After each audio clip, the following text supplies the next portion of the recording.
the Ukrainians in 3.5 years have gone from zero long-range strike capability to perhaps one of the most effective ones in the world. I mean, clearly America probably has the most effective, but the Ukrainians have developed something using, exquisite technologies as well as very simple technologies that I think is far more effective than what Putin is doing to Ukraine. It is forcing the Russians to announce that they will no longer export oil products. They've got such a shortage.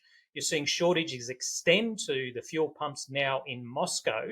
This will put even more pressure on Putin. He's got to be very worried. And to give the Trump administration some kudos, they have not been pressuring the Ukrainians to hold off on these long-range strikes. Hello and welcome to Frontline with me, Philip Ingram. Now today, on day 1,315 of Vladimir Putin's 10-day special military operation or full-scale invasion of Ukraine, we're talking to Major General Mick Ryan. Now, Mick Ryan, a retired Major General in the Australian Army, former commander of the Australian Defence College in Canberra, author of War Transformed, published in 2022, I think, and you've got an audiobook, The War for Ukraine. You're a globally renowned analyst on the war in Ukraine, and your Substack channel, Futura Doctrina, is a source of fantastic analysis on everything that's going on. Mick, welcome back to Frontline. Thanks, Philip. It's great to be with you again. It's been busy for the last few days, and in the Times this morning, the Times newspaper in the UK, I don't know whether you've seen it, but former head of MI5, Eliza Manningham-Buller, has turned around and said we're at de facto war with Russia, but describes it as a hybrid war. Is she right? Well, I think so. I've been saying for some time that Russia and China have been at war with the West for a long time. It's just how they conceive of war is different to how Western countries do. We see war as military forces fighting. They have a much broader conception of it, which includes societal, information, diplomatic, and a whole range of other factors. They have been undertaking subversion, sabotage, particularly in Europe in the last couple of years. It's quite unprecedented what we've seen Russia do.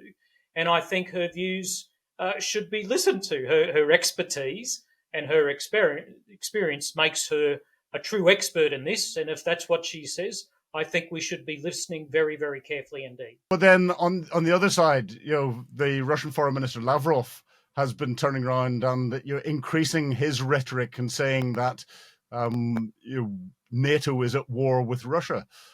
Surely we are in a dangerous position where if we're getting commentators on both sides describing that we're at war, we are going to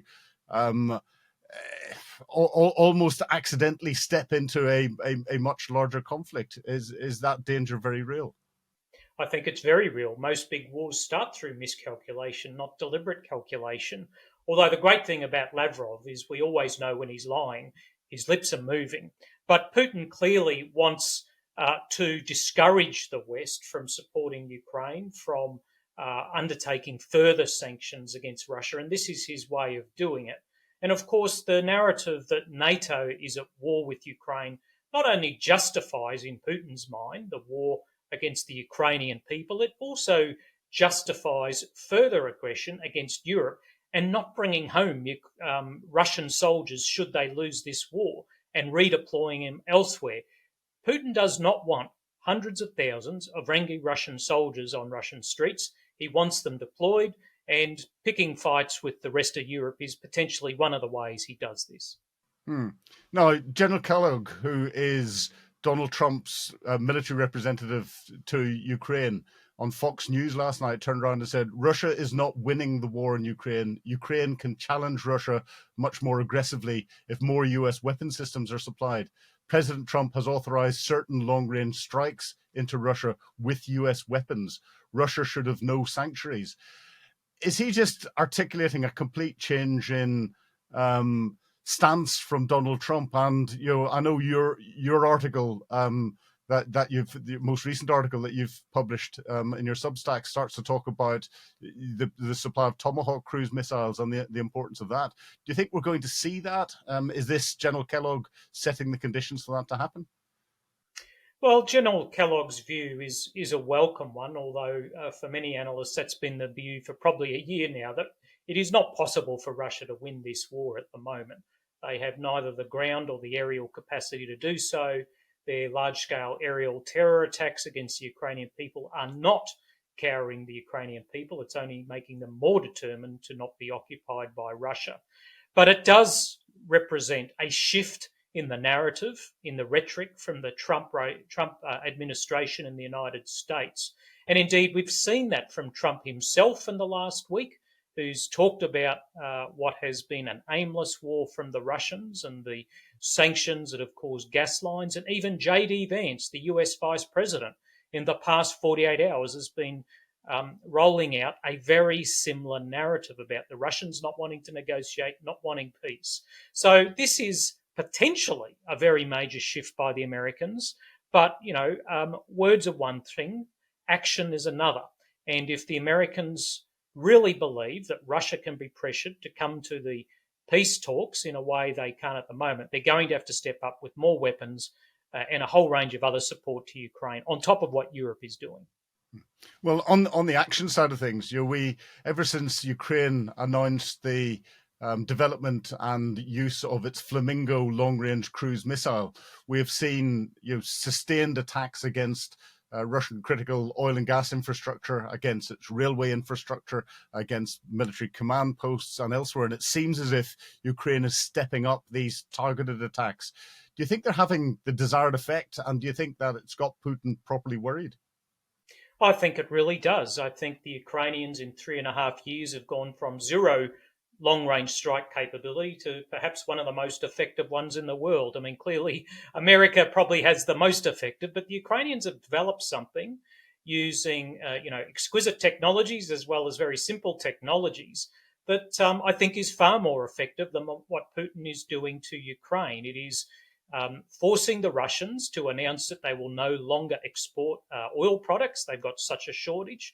You're seeing shortages extend to the fuel pumps now in Moscow. This will put even more pressure on Putin. He's got to be very worried. And to give the Trump administration some kudos, they have not been pressuring the Ukrainians to hold off on these long-range strikes, unlike the previous administration who suffered from escalation terror. It's clear that the Trump administration, whilst they may not be providing Tomahawks at this point, have not been stopping the Ukrainians for striking deep inside Russia, which is exactly what they need to do at this point of the war. Now, do you think the Russian tactics that we're seeing across Europe in particular at the moment, where we're getting lots of reports of drones over critical national infrastructure in different countries, Germany, Denmark, we've seen Sweden, and drones over military infrastructure as well as the incursion with the Shahad drones into Poland and cruise missiles going through Romanian airspace, as well as activities around undersea pipelines by Russian spy ships and shadow fleet. Do you think this is Vladimir Putin upping the ante and trying to expand the conflict in a way that you're getting NATO countries to have to focus on different things? And you in your article mention NATO's war on Russia. At what point do you think that the provision of long-range weapons combined with the Kremlin's tactics could become a red line that would mean that we're going to see a direct engagement between NATO forces and Russian forces? Yeah, I mean, we need to be clear. NATO is not at war with Russia. I use those words quoting Lavrov in my article. But I think what Russia is doing is a demonstration of Russian weakness, not strength. Putin cannot afford to engage in a larger conflict in Europe. He picked a fight with Ukraine, which has an economy 10% the size of Russia and a population 1/4 of it, and is unable to win that war.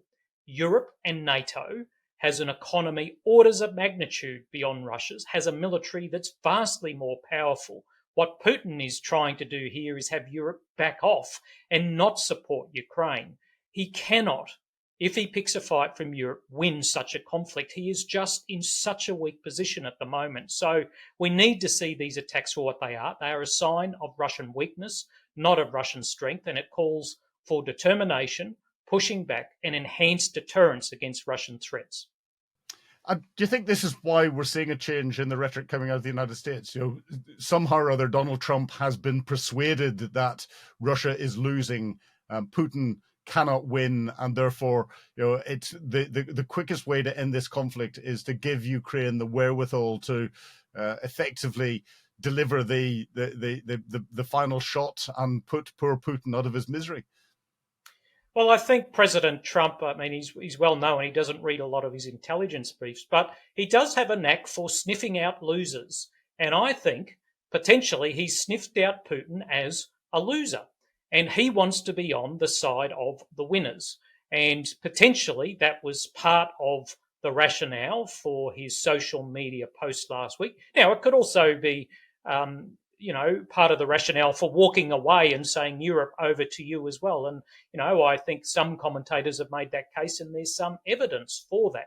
But I do think Trump has looked at Putin, has looked at someone who doesn't listen to him, is looked at him as someone who, whenever Trump calls for peace negotiations, steps up and conducts even larger scale aerial attacks.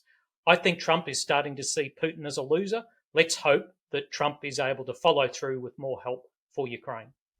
Now, we continuously talk about the importance of US support to enable Ukraine to at least not lose the conflict and hopefully win the conflict. But over the years, as US support has waxed and waned, we've seen Europe build up its defense capacity and defense industrial base. We've seen Ukraine come up with huge capabilities. Do you think the reliance on US support is as essential as we thought it was, 2.5, 3 years ago? Well, I think US support is still very important. It may not be comprised of the large scale provision of military assistance, but they are still a very large arms factory from which many European countries will buy arms, not just to provide to the Europeans, but also to enhance their own militaries in the wake of Russia's aggression in the last 3 years. And even if the Americans aren't providing hardware, which I expect they'll continue to do, but they provide much of the intelligence. It's very, very important for Ukrainian long-range strike.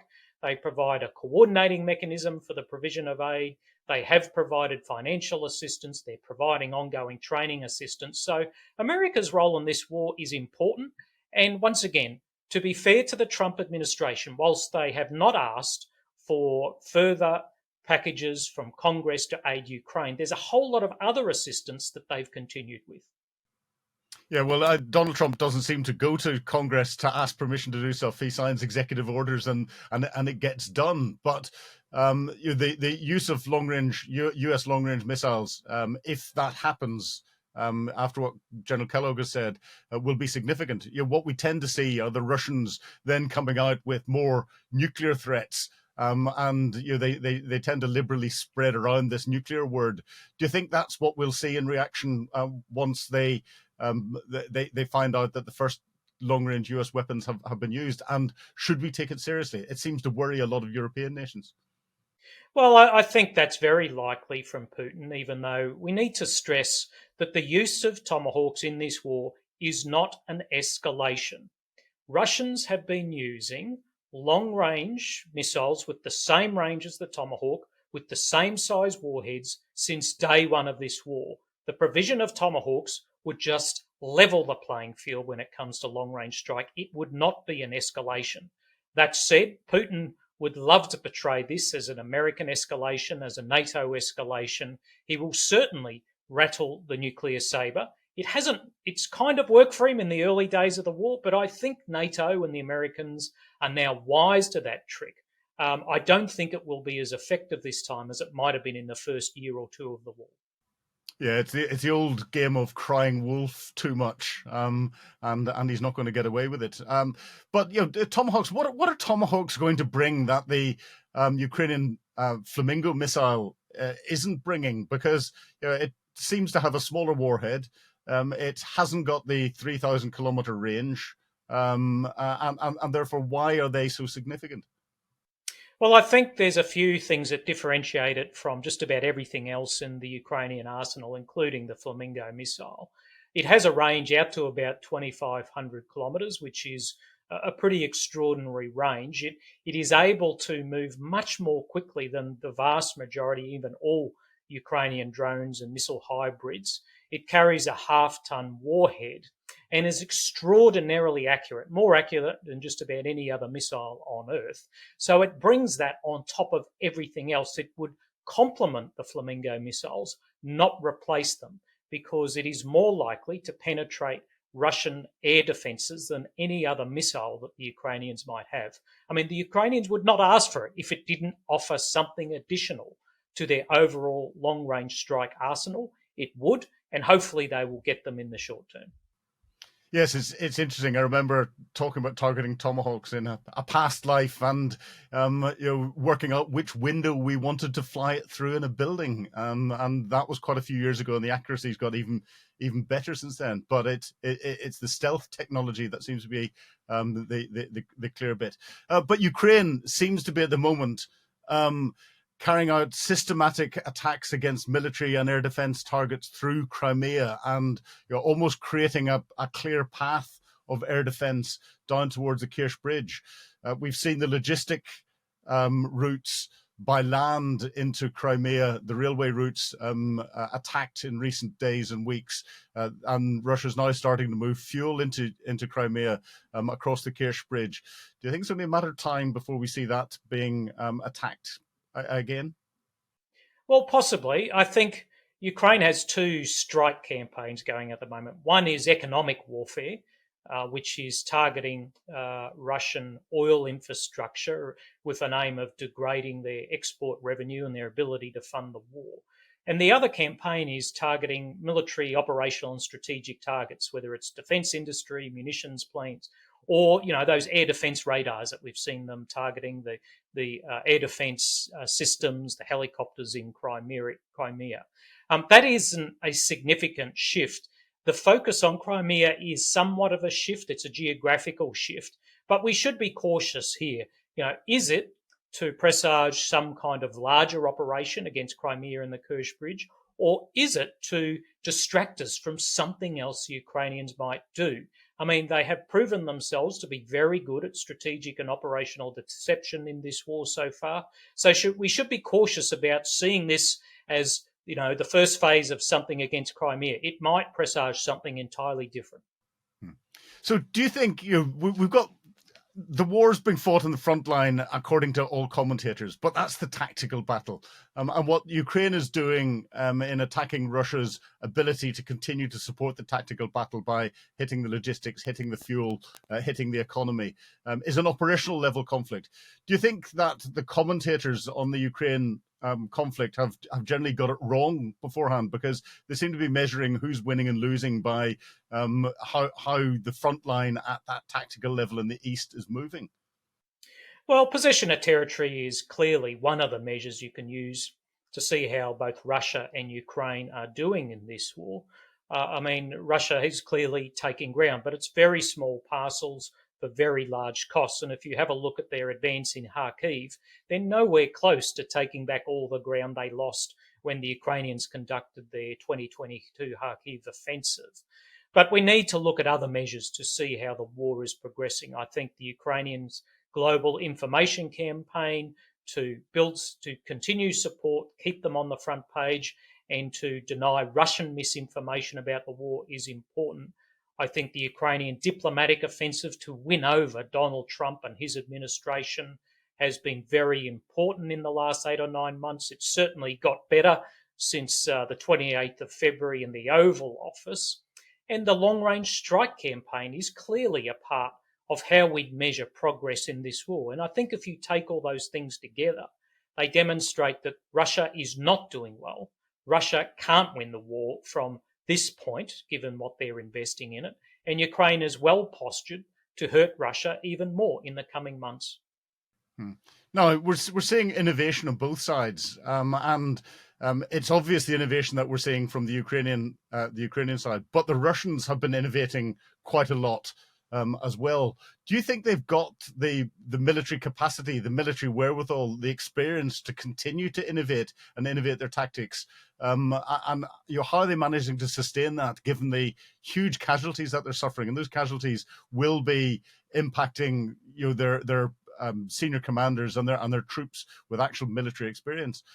Do you think they have got to a point where they've almost culminated in their ability to adapt and change, or is there much more in the Russian tank?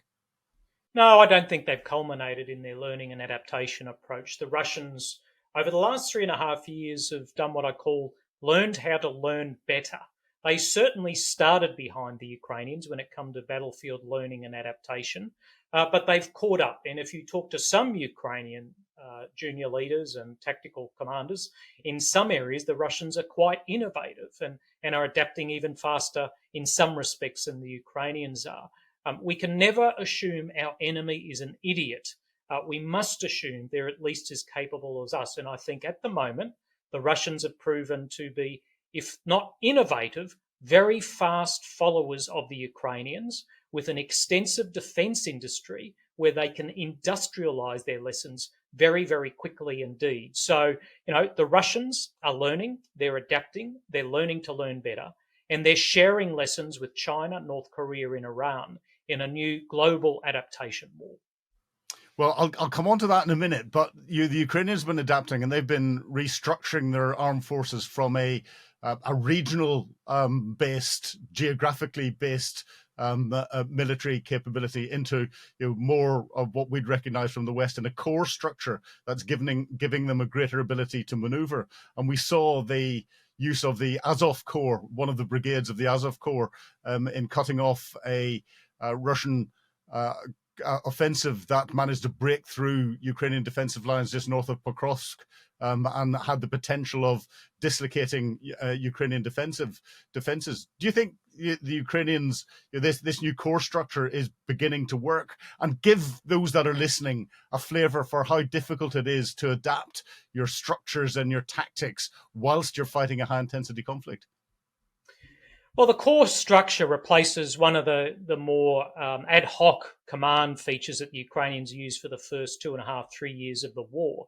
And the core structure is designed to allow them to better shape future operations, to better weight effort on the battlefield, to better rotate units within a singular command and achieve unity of command, which, as we know, is an important principle of war. Now, they've formed upwards of 20 of these new corps. They are standing units with not just brigades, but corps level support that allows them to weight different efforts from these brigades.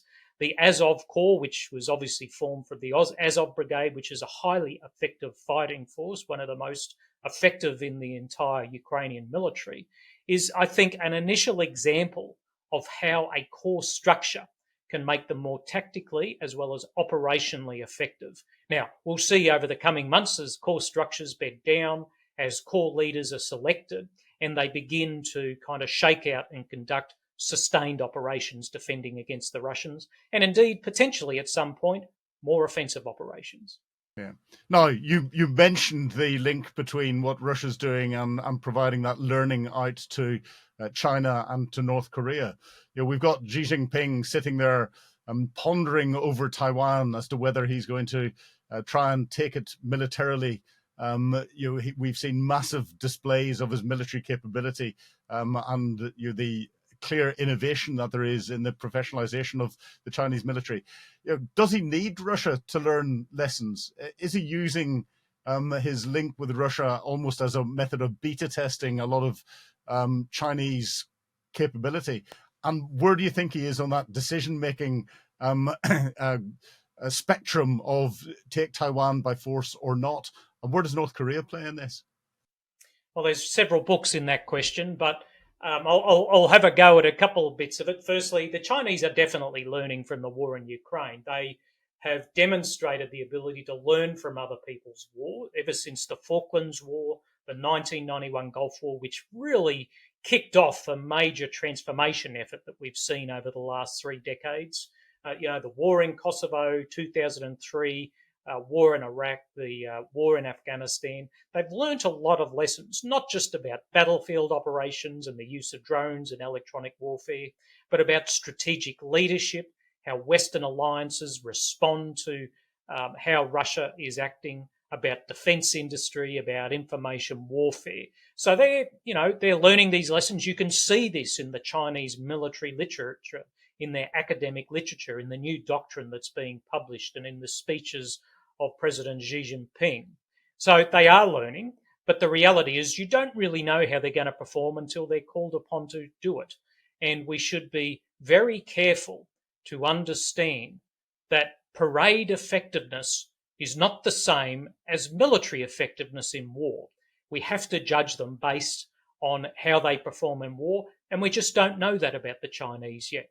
Just on North Korea, I think they're very interesting. They've clearly learnt from Ukraine. They're setting up drone factories. They're getting blooded in modern warfare, which they haven't engaged in since the 1950s. And the real concern there is if the North Koreans are able to improve the effectiveness of their overall force because of this, which measures somewhere around 1.5 million soldiers in their standing force, this is a very big challenge for the Americans and the Koreans overall. But also, should there be some kind of war over Taiwan, we must assume that both the Russians and the North Koreans may see this as an opportunity to achieve their political objectives with military campaigns that may either be coordinated or not coordinated with the Chinese. So do you think it's important that whenever we're commentating on Ukraine and we're commentating on pressures around Taiwan and we're commentating on what's going on in the Middle East, actually we take a step back up and look at all of them together, because there are clear links bringing elements of them all together? And if we fail to work those links out and our decision makers, our political masters, fail to try and put the conditions in to make sure that those links don't join up, then we're in danger of heading towards a global conflict. Well, there are many common threads between the war in Eastern Europe and potential conflicts in the Pacific. But we also should take care not to just use the war in Ukraine as a template. I mean, the war in Ukraine, we should be very clear, is not the future of war. There are many trends from the war in Ukraine, but the Middle East, as we've seen, has a very different character to what we're seeing in Ukraine. And a future war in the Western Pacific over Taiwan or somewhere else will also have a different character because of geography, because of terrain, because of weather, because of the potential adversaries, because of the political environment that pertains there. So we should be very careful when we draw lessons from Ukraine to understand that there are many trends that will impact all forms of war in the future, that what we are seeing in Ukraine is not the future of war. It is just one manifestation of what the future of war might be. So go on, get your crystal ball out. What is the future? When are we going to see an end to any of this? Well, there's no end to war. That's what humans do. We've been doing it for 5,000 years. So we need to ensure that we're able to imagine potential future conflicts and then dedicate the resources and the thinking to deter those catastrophic conflicts. I think that the war in Ukraine should be a wake-up call for politicians everywhere who, we should remember, in 2021 did not think a large-scale war in Europe was possible in the 21st century. So we need to ensure that we have the right imagination to build the right deterrence structures to ensure that people like Xi Jinping don't miscalculate, because it will be a miscalculation if he goes to war, and we deter them from tipping us all into something that might be even more catastrophic than what we're seeing in eastern Ukraine. Well, General Mick, on that happy note, I do hope that we've got our political leaders listening to it. We'll try and force them to see this, but it's been a real pleasure talking to you again on Times Radio Frontline. It's always a pleasure to be with you.